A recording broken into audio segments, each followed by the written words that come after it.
The Denver Nuggets just did the unthinkable. The impossible has happened. They went in and stole home court from Oklahoma City behind a 40 bomb from Nikola Jokic, and they did it without their third leading scorer even playing basketball. This is a gigantic win for Denver, and of course it comes behind one man and his huge performance. Now, the role guys definitely stepped up, including Aaron Gordon's second game winner in 8 games.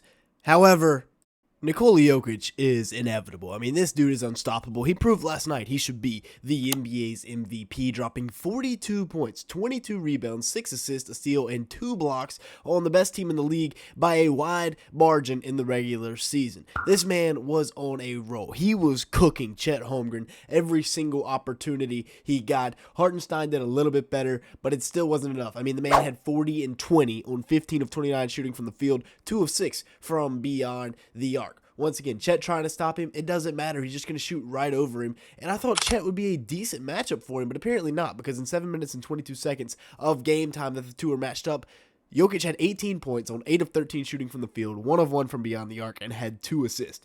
That's not very good defense from Holmgren, and I mean, he's good defensively. He's one of the better defensive centers in the league, but Jokic is the best player in the world. Chet only weighs 208 pounds, so even though he has a 7'1" frame with a 7'6" wingspan, it's not enough.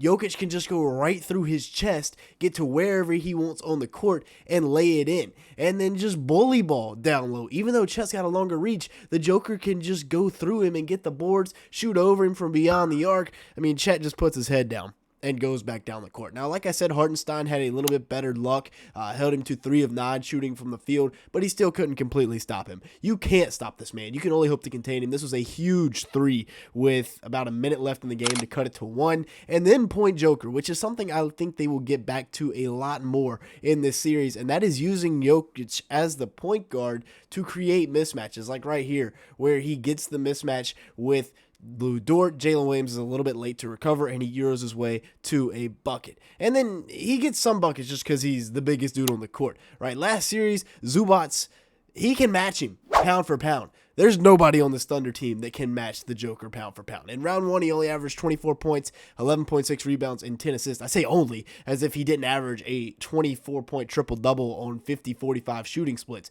But they can't do stuff like this, and that's stupid stuff. Like get Lou Dort on an island with Jokic. Yes, I like having Chet as the free safety, but that's just not going to work out. Same thing right here with Caruso. He gets to his spots way too easily, and if he gets to that turnaround hook, it's pretty much over. Now, he did have a good amount of help, as his supporting cast has really showed up so far in this playoff run. Aaron Gordon hit his second buzzer beater of the playoffs, and it's only been 8 games for Denver so far in this run. Gordon had 22 points on the night to go with 14 rebounds and assists on 7 of 15 shooting from the field, and he did that in 38 minutes played last night, getting downhill in transition. I mean, 22 and 14, that's a really solid night, and then to add on to that, you hit the buzzer beater, and you posterize Chet Holmgren, send a message early on.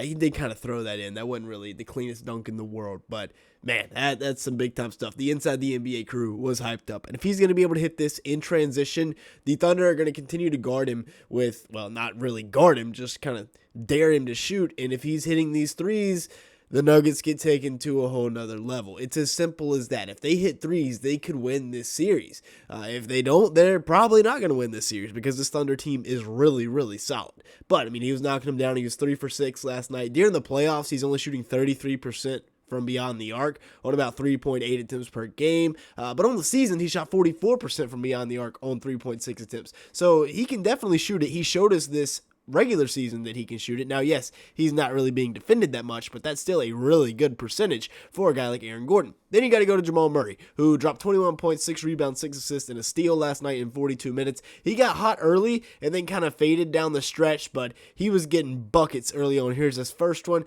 to put him up 5 with about 8 minutes left in the first quarter, and then he continues to get downhill. Little scoop over Hartenstein. That's an incredibly tough shot. He was 6 for 16 from the field, 2 of 7 from beyond the arc, but if you watch the game, you would know some of his shot selection is ridiculous. It's incredibly tough, and the fact that he makes them are extremely impressive. He had to go up against a couple of great defenders in the last round, 2 more in this round with Lou Dort and with Alex Caruso, Cason Wallace off the bench. I mean, the Thunder just have a plethora of wing defenders.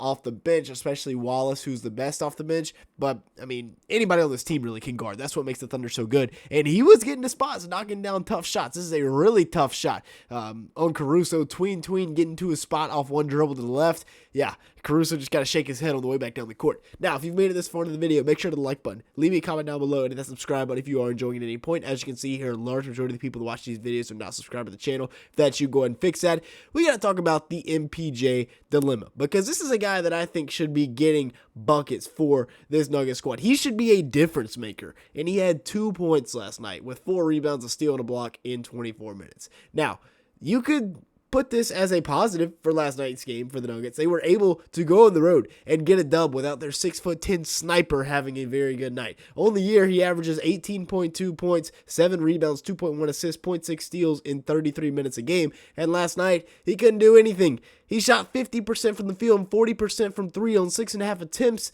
in the regular season, and then come playoff time, he disappears. He's got to do stuff like this, like in this Pelicans game that I'm showing you, where he's pulling up from 3 in transition with regularity, knocking them down routinely, and then hitting stupid shots like this over Zion. Like a step back, 100% contested with a second left on the shot clock. That's ridiculous. And 1 right there. He put up 39 points in this game to go with 12 rebounds in just 39 minutes. He's got to get back to this mindset of scoring. He's got to be a score-first guy, because they have to be able to take some of the pressure off of Nikola Jokic. He had 8 shots last night, only made 1. Only made a floater. He's an X factor going forward 100% for this Nuggets team, and he's got to step up. He's got to be the guy. They won, like I said, on the road with their 3rd leading scorer putting up 2 points. That's got to be a dub in my book. Now, speaking of X factors, Russell Westbrook came in last night and played his role to perfection. Back in OKC for a playoff setting, I believe for the first time since he left, and he put up 18 points, 2 rebounds, 2 assists on 7 of 13 shooting from the field. A really solid performance for Russ, especially coming off the bench. And, you know, down the stretch for the Nuggets and Coach David Adelman, there's going to be a big question, and that's who you're going to play down the stretch, who that 5th finisher is going to be, MPJ or Russell Westbrook. Last night they went with Russell Westbrook, and it 100% paid off because he was able to get downhill. He was able to help close this game out. They also implemented a couple of new guys into the rotation with Strother and Peyton Watson. Strother didn't play long, but he did go get this bucket, and then Peyton Watson was disrupting things on the defensive side of the ball, getting a deflection right here leading to a block, and then also taking that away. Had 3 steals and a block last night, was very impactful defensively. And then Christian Brown, the final starter for this Nuggets squad. He might not be the best scorer in the world, but he is perfect for his role. Had 11 points and 13 rebounds as a shooting guard with 3 assists and a steal last night in 40 minutes. Was phenomenal for them, and knocking down threes. Like, if he's hitting threes like that, as well as Russ and Aaron Gordon, and hey, maybe even Peyton Watson will start knocking down some threes, this Nuggets team is going to be really, really tough to beat, even for the Thunder. And they proved that last night because they were able to go in and win Game 1 in Oklahoma City, which is such a huge accomplishment because this Oklahoma City team has been so good all season long. And then the Nuggets go in, you know, Jokic has his 40 and 20, and the rest of the guys show up except for Michael Porter Jr. And they do it without their 3rd leading scorer even showing up, and that's such a plus for this Nuggets team. They steal home court. This is huge for the Nuggets. This really, I didn't think it was possible. That's why I said they did the unthinkable. With that being said, that's going to be it for today's video. Thanks so much for watching. Make sure to hit the like button, leave me a comment down below, and hit that subscribe button. And with that being said, thanks so much for watching today's video.